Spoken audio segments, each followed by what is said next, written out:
Olá, muito boa noite, irmãos. Nós estamos num formato diferente, especial hoje, mas de qualquer forma você é bem-vindo a esse momento especial, quando vamos meditar na Palavra de Deus, cantarmos louvores ao nosso Pai. Feche seus olhos onde você está, vamos orar a Deus. Bondoso Deus, aqui estamos para agradecer ao Senhor pelo privilégio de podermos abrir a Palavra e estudá-la. Sabemos que precisamos compreendê-la cada vez mais em nossa vida, colocarmos em prática seus ensinamentos e vivermos na expectativa da volta de Jesus. Nos abençoe nesse encontro desta noite, em nome de Jesus. Amém. Nosso estudo de hoje, nós vamos então trabalhar com o tema contraste. No tema de hoje e o tema do nosso próximo encontro, próximo domingo, falaremos sobre o contraste, onde vamos aprender com duas vidas, duas pessoas, naquilo que podemos extrair delas como lições especiais espirituais para a nossa vida. Primeira pessoa, eu quero então que você abra a Bíblia ali no texto de 1 Reis, capítulo 16. Aqui nós vamos ter a primeira pessoa do nosso estudo desta noite. Um pouquinho da história de Israel se faz necessário. Israel, quando sai do Egito e vem para a terra de Canaã, eles se deparam com uma cultura idólatra. Então ali, a presença de amuletos, a presença de imagem de escultura, a presença forte da religião cananeia ou cananita era presente ali e em alguns momentos era motivo de tentação para os israelitas seguirem e adorarem a esses deuses. As orientações que Deus deixou com Moisés e depois para Josué e então passaram para todo o povo, foi a orientação de que não deveriam, sob nenhuma hipótese, se envolver com a religião cananita ou cananeia. Por quê? A arqueologia nos ajuda a compreender os costumes da época. E dos vários costumes da religião de Canaã, se sabe que era uma cultura ou uma religião de alta, vamos chamar assim, de depravação moral, aonde até se matavam ou sacrificavam crianças nos seus rituais. Então era uma religião avessa, contrária à religião bíblica, à religião de Deus. Por isso Deus então diz, olha, não se envolvam com a religião dos cananeus. O tempo passou. Então a geração de Josué se foi, vieram juízes, vários dos juízes, e então vêm os reis. Com a monarquia vem Saul como primeiro rei, Davi segundo rei. Quando então Salomão, filho de Davi, morre, o reino de Israel se divide em dois. O reino do sul, mantendo a capital em Jerusalém, e o reino do norte, agora com uma nova capital, numa cidade que depois foi construída por nome de Samaria. Então as 10 tribos do norte formaram o reino de Israel. Então a história nossa se passa no reino do norte, o reino de Israel. E aí nós temos a informação no livro dos Reis, capítulo 16, verso 29 e dali em diante, uma informação importante. Aqui diz que, vamos ler a Bíblia, você pode ler acompanhando o texto a partir do verso 29. Diz assim: Acabe, filho de Onri, começou a reinar sobre Israel no 38º ano do reinado de Asa, rei de Judá. E Acabe, filho de Onri, reinou sobre Israel em Samaria 22 anos. Então aqui está dizendo que Acabe é filho de Onri, ou Onri, e agora ele é o rei de Israel. E aí em seguida vai dizer assim, verso 30. Acabe, filho de Onri, fez o que era mal aos olhos do Senhor, mais do que todos os reis que vieram antes dele. A informação de que esse rei não foi como os anteriores. A ênfase que o texto dá é dizer que esse rei Acabe, ele fez pior. Ele foi pior do que os seus anteriores, os seus predecessores. Diz assim o verso 31. Como se fosse pouca coisa andar nos pecados de Jeroboão, filho de Nebate, aquele que sucedeu Salomão na divisão do reino, o texto diz: Acabe foi mais longe e tomou por mulher Jezabel, filha de Etibaal, rei dos Sidônios, e serviu Baal e o adorou.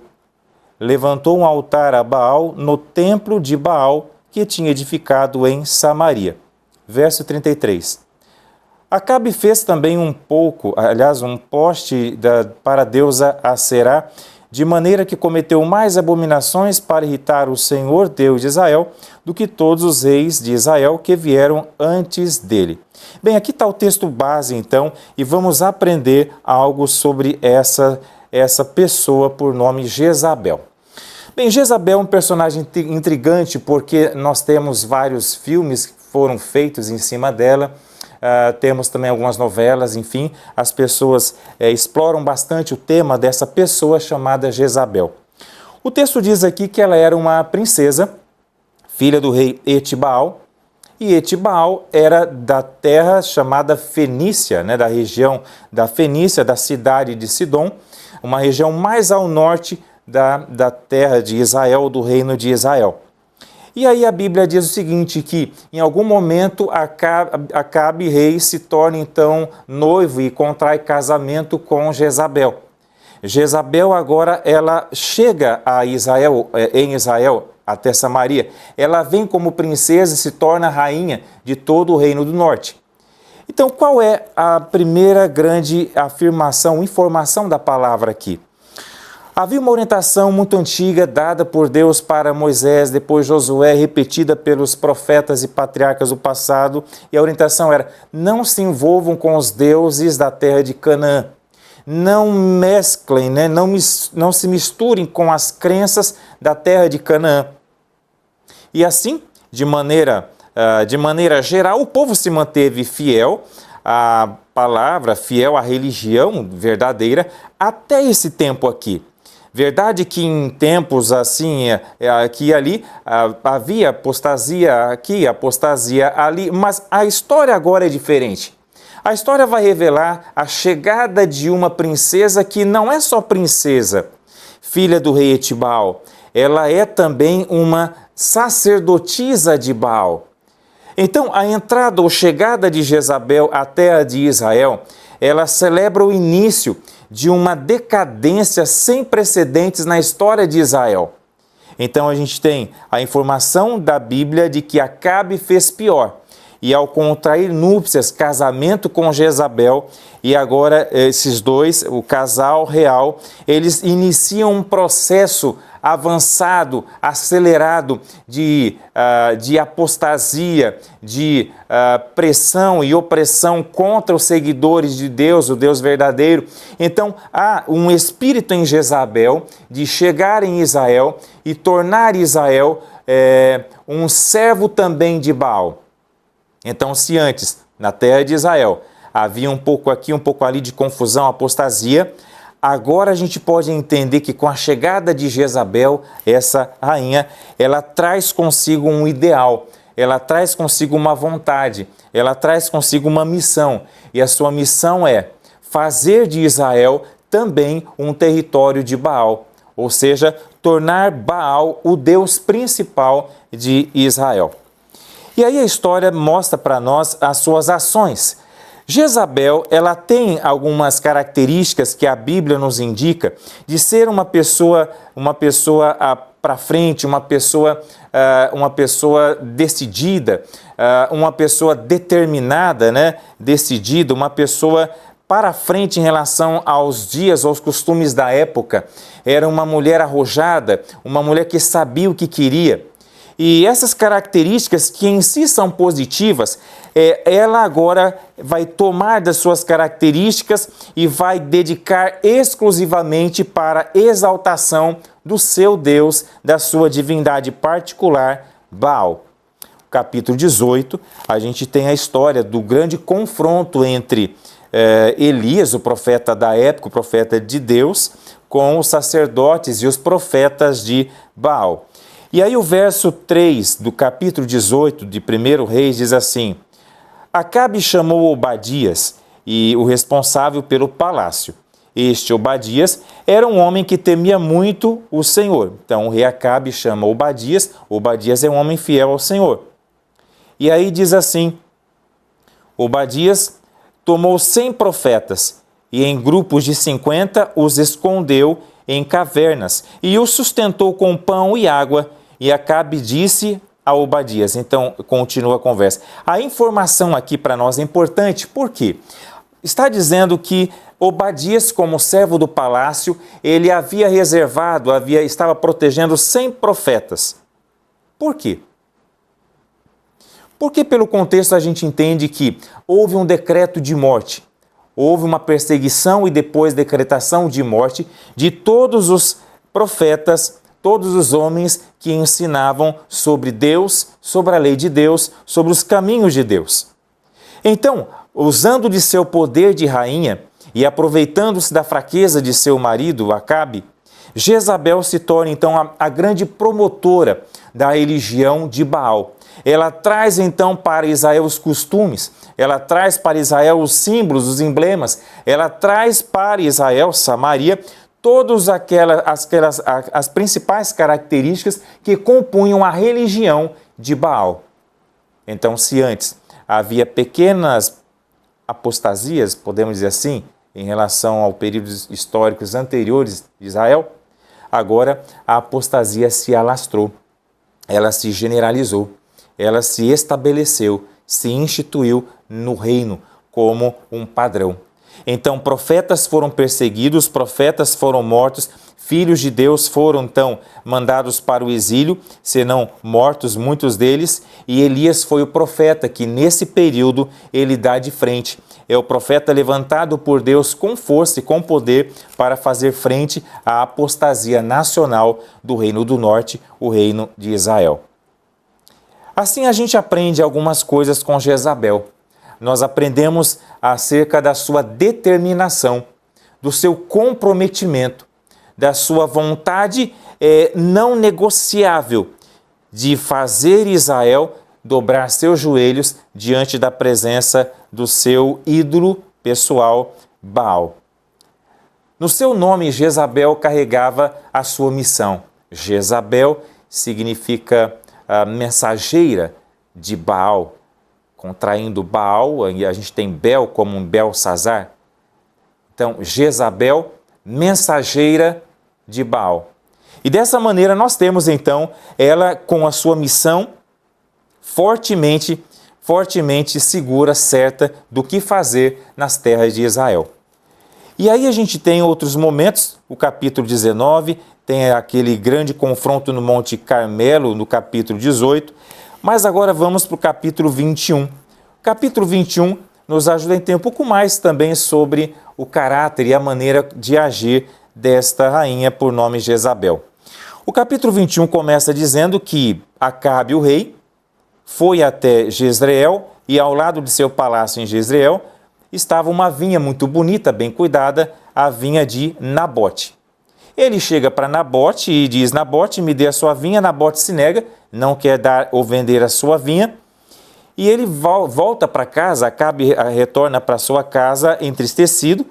E quando ele chega, a esposa lhe pergunta: o que aconteceu? Por que você está assim? E ele conta a história. Ela então diz: olha, não se preocupe, fique aí, vou dar um jeito. E ela escreve cartas. Nessas cartas ela diz para os líderes do povoado, da comunidade, que Nabote havia blasfemado contra o Senhor, contra o Deus de Israel. E ele era temente ao Deus de Israel. E então aqueles homens decretaram a morte por apedrejamento e apedrejaram Nabote. E seu sangue caiu naquele território, naquela vinha que era sua. Bem, voltando para casa, a rainha Jezabel comunica ao rei Acabe e diz: olha, levanta, pode levantar, pode ir lá assumir a sua vinha, porque ela é sua. E o rei vai para a sua vinha. Quando ele chega na vinha, que agora era sua pelo assassinato de Nabote, então a gente tem no capítulo 21 a descrição do diálogo. Deus, durante esse movimento histórico, Deus então chama Elias e já diz: Elias vai, e Elias então chega quase que junto do rei Acabe nas terras de Nabote. E então Elias, ele faz a decretação. Ele vai dizer: olha, assim como essa terra está recebendo o sangue de Nabote, essa mesma terra, esse mesmo lugar, receberá o seu próprio sangue. E sobre Jezabel, ele vai dizer, numa sentença, verso 23, também de Jezabel o Senhor falou: os cães devorarão Jezabel dentro das muralhas de Jezreel. Se alguém da casa de Acabe morrer na cidade, os cães o comerão, e se alguém morrer no campo, as aves do céu o comerão. Triste, não é? Então a gente percebe uma decretação, um juízo anunciado pelo profeta Elias na presença do rei. Nós temos então aqui um padrão, uma conduta, uma forma de agir da rainha Jezabel. Jezabel não era mulher que se acovardava. Jezabel sabia o que queria, lutava pelo que queria.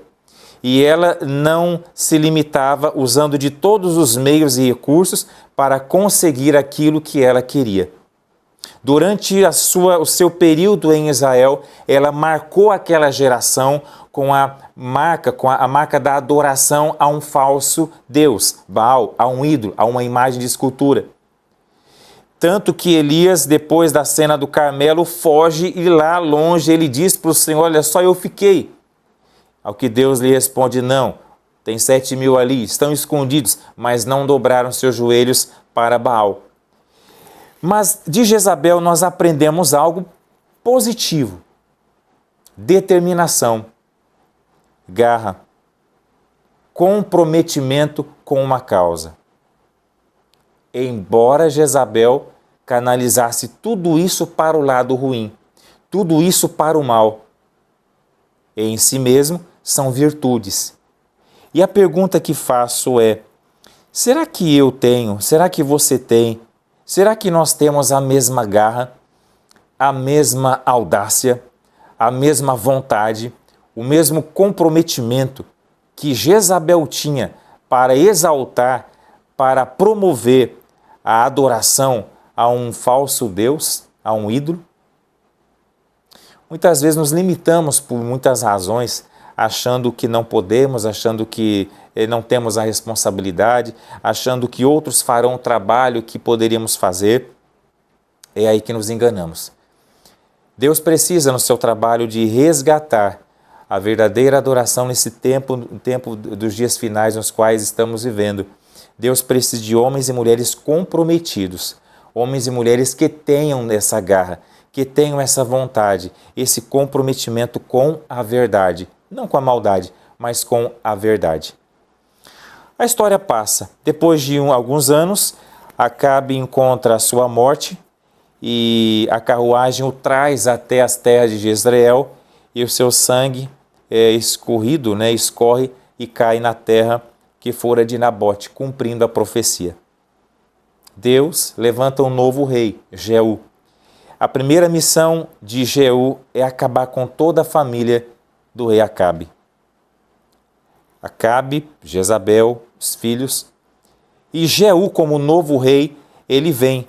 E agora nós encontramos lá no texto de 2 Reis, capítulo 9, algumas informações sobre o cumprimento da palavra dita através do profeta Elias.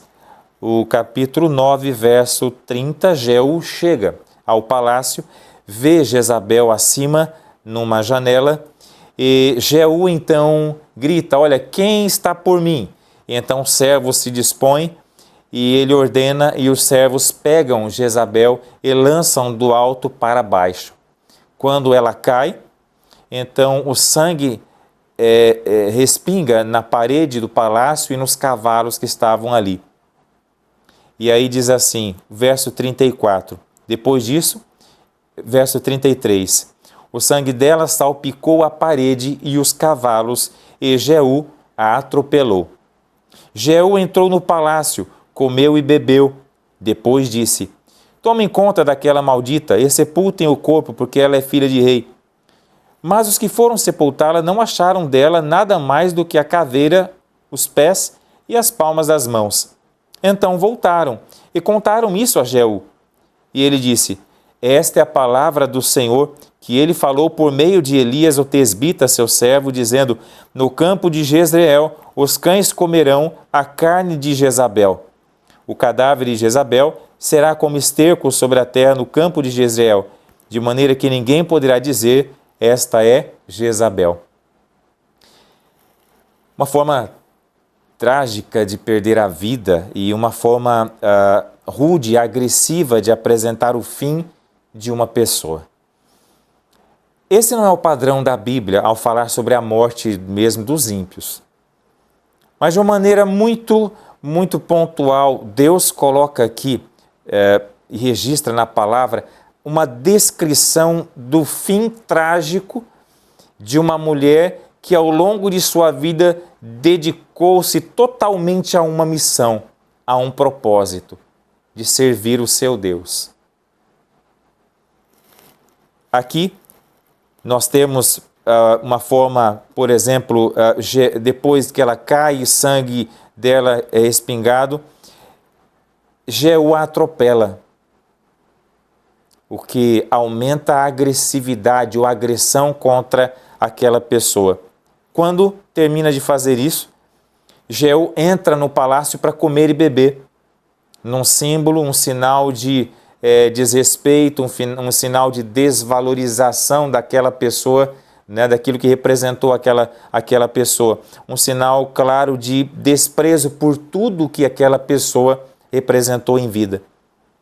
Depois de um tempo, já com a barriga cheia, ele dá ordens para que os homens vão até lá e sepultem, porque afinal de contas fora a rainha.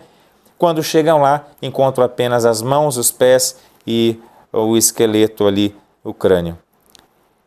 E aí diz Jeú, a palavra de Deus se cumpriu e Jezreel teve o fim conforme fora predito por Elias, o profeta. Quantas pessoas esta mulher matou na sua vida? Foram muitas. Quantas ela perseguiu? Outras tantas. Deus não pede para você e para mim para matarmos ninguém, para prendermos ninguém, para perseguirmos ninguém.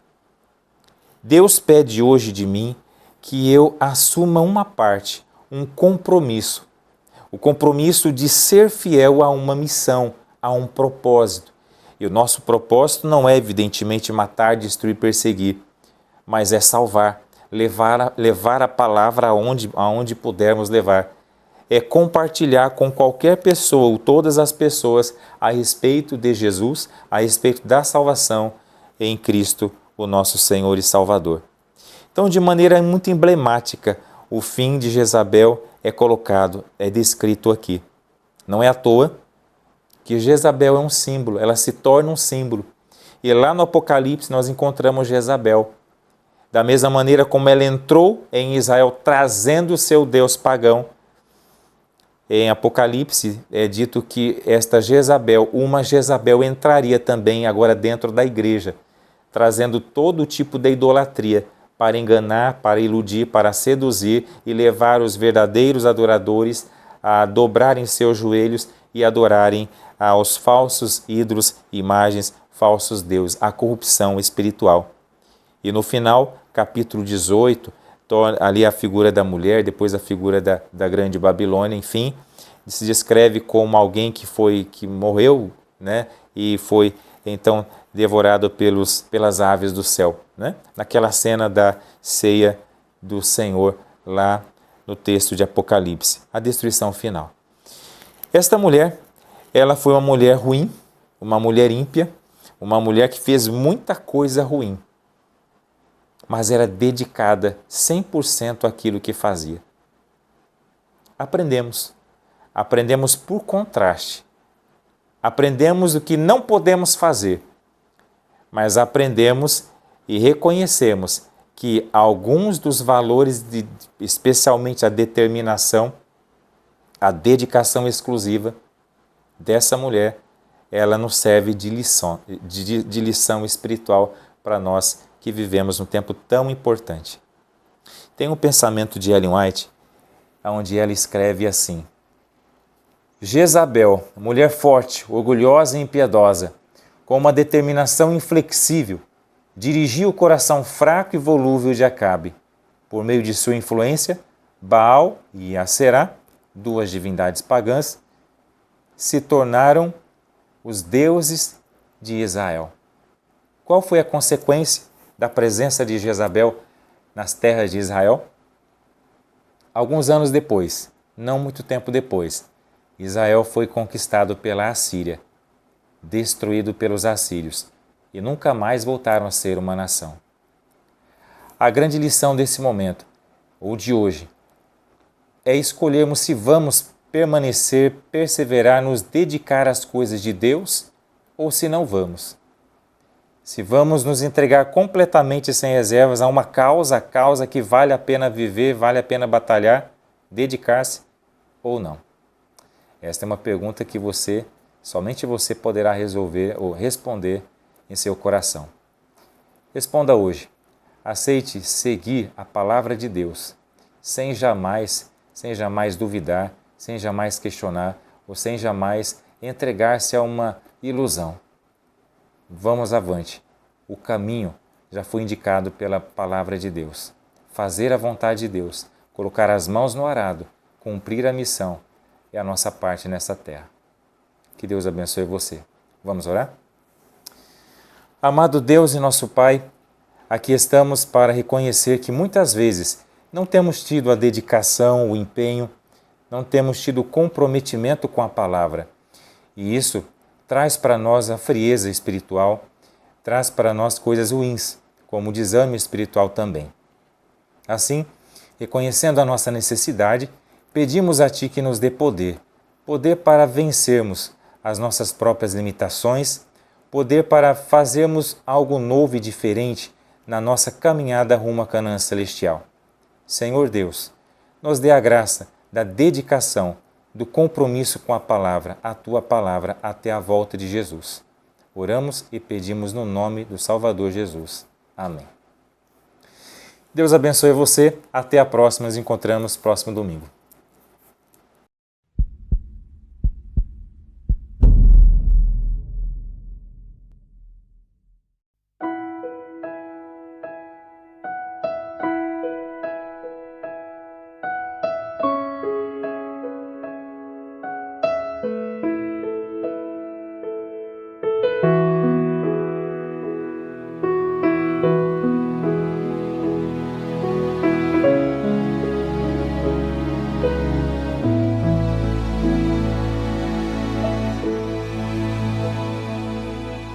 Se meu povo que tem meu nome se humilhar e orar, se meu povo se arrepender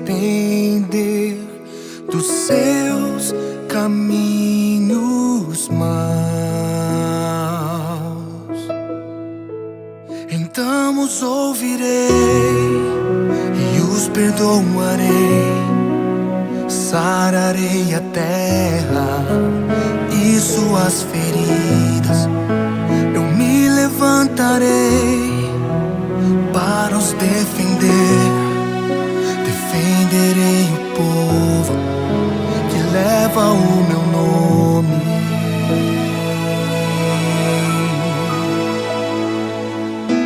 Se buscares a minha face ao invés das minhas mãos,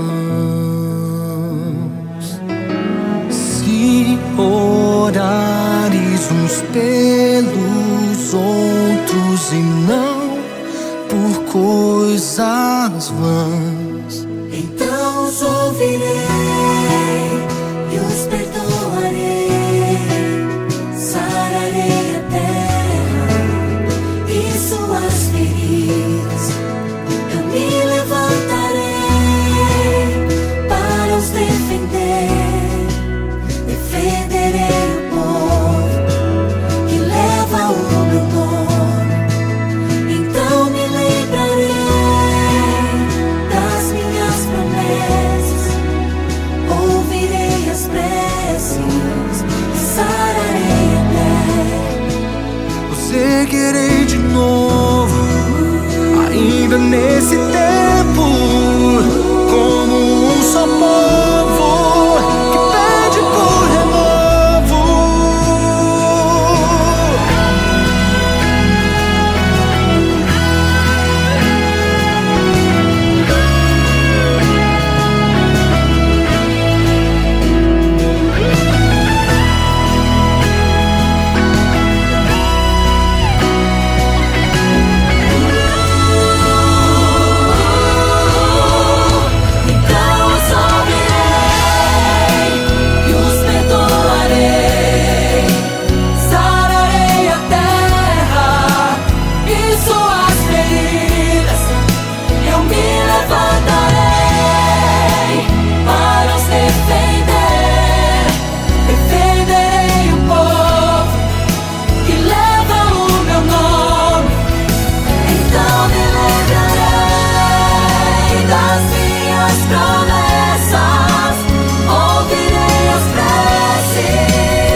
espírito renova.